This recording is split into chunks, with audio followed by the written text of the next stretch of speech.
In this tutorial, I'm going to show you how to set up your camera and also how to render. So jumping into this, I'm first going to just make a duplicate of this. I'm going to just save it real quick, just so I can, if I mess up, I can always go back. And the first thing I think I'm going to do is I want to locate my camera. So this is what my camera is currently looking at.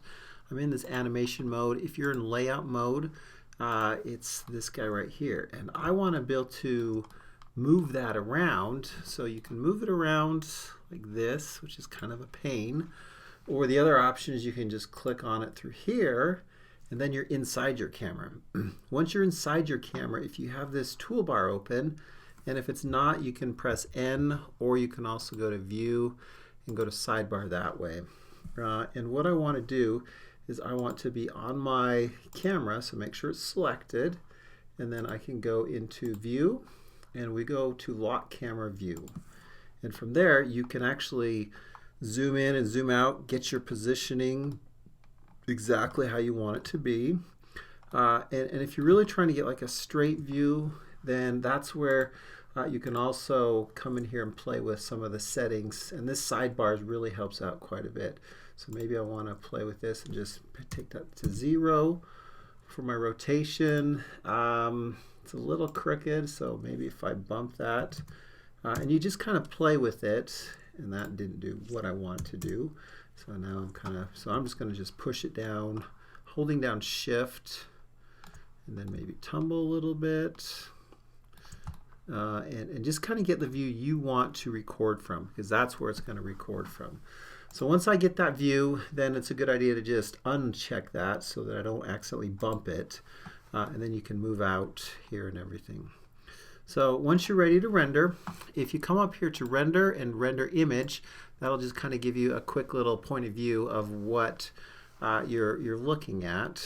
And always save before you do that, because sometimes it can freeze up and crash out on you. So to get out of this, press escape. That shows me the view.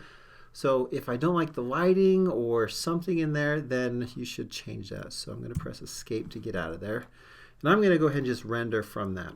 So you've got two options, render image and render animation. Before you do any rendering of animation, you got to do two things. Number one, you've got to choose where it's going to go to. And number two, you also want to make sure that you get the right format. So in order to do that, come over to your side over here, and this little icon where it says output, and if it's not showing, open that up. TMP, that's a temporary place that you really can have a hard time finding. So I would say change that, and I usually just click on that, and I usually just tell it to go to somewhere easy like the desktop. Down here, you can either leave it blank or open it up. I'm going to leave it blank for now, but if you want to name it, you can. And then down here, you also want to make sure you do the file format to AVI JPEG, which is a video file.